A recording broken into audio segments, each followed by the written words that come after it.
When I bought this home in 2015, it had a side entrance on this screen porch, and I wanted to take it out because I just didn't want another access point to my home. It had this lattice work underneath, which was part of the shed. So the shed, you can see on the left side of the house, that black area is just an open area that was just an open shed. You can see now on the left, I installed those barn doors, and then this is now with the garage door installed. So just gonna walk you through the process of how I got here. This is in 2015, walking through this home when I was taking my initial tour of the property to even consider buying it. It had an old broken down pool in the back. Property had 3 acres, and that's what I wanted, was a piece of land with that I could let my dogs have some area. There's again the open shed at the bottom after I installed the wood board to get rid of the lattice and had removed the door. And this was what I used the shed for, just putting mowers in and such. And this was the screen room now with the half wall installed. And there it is years later with just a different paint scheme. And there again you can see the door removed and the wood installed that matched the siding on the home, so that the shed actually had shelter from the rain. This was again the upstairs after a different paint scheme. I just used it to grill out. It was nice having my grill right there by the kitchen. So that's one of the downfalls of losing this. But again, there's the doors that I had installed on that shed. And then here is the shed emptied out and getting ready to begin the project. The first step is waterproofing this wall, which that horizontal area is below ground and the upper area is above ground. You can see here from the side, there's the upper portion, and then there's the horizontal boards that are actually below ground. So I was digging this out in order to put a concrete wall there in order to make this garage waterproof, because water was able to penetrate in through the gaps in that treated lumber. So this was now, once the forms were installed, you can see the ice and water shield behind the forms along with rebar to reinforce the concrete. And this again is just going to create a waterproof barrier so that the garage can stay waterproof. This is now with the forms removed and the concrete completed. Obviously it hasn't been sanded or cleaned up yet, but the concrete is in, it's there. So this part is now done, and then this is now digging out the rest of the floor in order to basically make this to where it's an actual garage height. It was only about 5 foot at the very end of this shed, so it angled down to about 6 feet at the entrance, but again it wasn't tall enough to be a traditional garage, so I needed to dig it out. And that's what we did. We just dug it all out to where it could be an 8-foot ceiling. And you can see where the old floor was. That line there is showing you just how far down we dug to get an actual 8-foot garage. And there it is, me standing there. So if you can imagine me standing on that line, you can see I would be hunched over at the top because I wouldn't be able to stand up straight. And I'm not very tall. So this was the mess that was created in order to get this all done. And this is with the concrete actually being poured.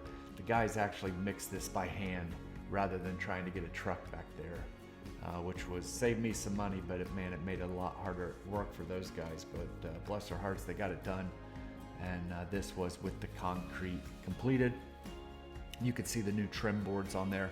When I had initially done that, got rid of the lattice work, I had used a PVC trim, which at the time in 2015 was touted as, oh, it doesn't rot because it's PVC. It didn't rot, but it did warp, and so it just was a bad idea. It was a good idea on paper, but it didn't work very well. So now I replaced all that PVC trim with cedar. And this was after the garage door was installed. The garage door truck, that's the truck in the background, they're still here finishing up because at this point there was no latch mechanism on it and no power operation to the door. This was finishing up the paint. That's my buddy Roger there painting. I've got the cars pulled out of the garage because also at the same time as I'm doing this project, I'm actually insulating my 2-car garage as well. This is just a a look from the front of the home, just showing the season. This was a 4-month project, so I went from summer all through fall. Quite a long project to get this done.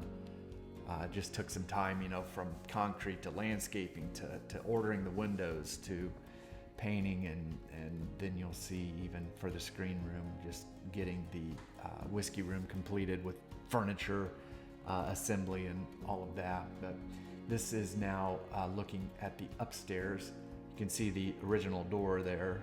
I did eventually replace those, but this is just a last look at the original screen room. Again, I just used it as kind of just a screened-in porch. I would grill out there. I would, sometimes if it was nice and not too hot, not too cold, I would eat out there. But the screens have been removed now, and just getting it ready. You can see here, I think I kind of looked through the floor, but underneath this floor, that is obviously where that garage is. So we're looking down in there into the actual garage. Nothing in there yet, but yeah. So the last time you're going to see it looking like this. And of course there's Biggie in the distance. It's nice to be able to sit up there and kind of watch him do his thing. Here, this is just getting a look from the outside of currently what it looks like. I painted this whole section the dark, like the same color as the trim. I don't know if I'm happy about it, so I've just kind of left it there, just thinking, man, I'll give it some time, see if it grows on me, see what it looks like when the actual windows get installed. But I just wanted to give it some sort of contrast, but I think it's just too much. I'm not quite pleased with it, but for now, I'm just gonna let it be and see about that. Getting ready to start now the landscape project of this, because I do have to build a retaining wall. This is an old, smaller style retaining wall that was just for the sidewalk leading into the back patio area. But here I need to install an actual retaining wall, and this is that project beginning. And you can see there the retaining wall installed. Basically, I just needed a better apron so that I didn't make it difficult to pull into this garage. I wanted it to be easy to get in and out. I didn't want to take any chances on, hitting the walls or, messing my cars up trying to get in here. So you can see now I have a large apron to be able to make an easy turn to get into there. And this is just crushed stone, which is kind of like a prep for concrete. Eventually I will do more concrete work, but the way I do a project is just kind of do it step by step and kind of look at it and say, okay, here's what I'd like. After I see one step completed, I kind of then plan out the next step. So the driveway leading back to this garage is going to be a project for another time. But for now, I just going to have this crushed stone entrance to be able to get in and out. And now you're seeing it pretty much done. They're putting the landscape gravel there. So you can see it's just a much easier ingress and egress to the garage, and the retaining wall just makes for a nice touch. This is the work I'm doing inside my 2-car garage. Basically what happened is this was a non-heated garage, and so the ceiling was never insulated. And what happened is when I told these guys I wanted to insulate the garage, they were like the drywall was compromised because it had been cold and hot, and I had to remove the drywall because the cracks, I had fixed the cracks in the ceiling one time. The drywall seams would, the tape would come down, and I had fixed it once or twice, and I thought, man, I need to fix this once and for all. And I thought insulating it would work, but the drywall was too compromised. So now it's got brand new drywall.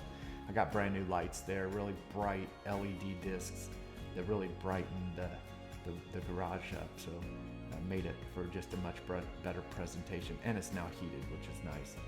So this is now getting the glass installed. I did go with Pella windows. I did get quotes from multiple different companies, but in looking at the quality of windows, Pella as well as Anderson, I think, had the best quality windows.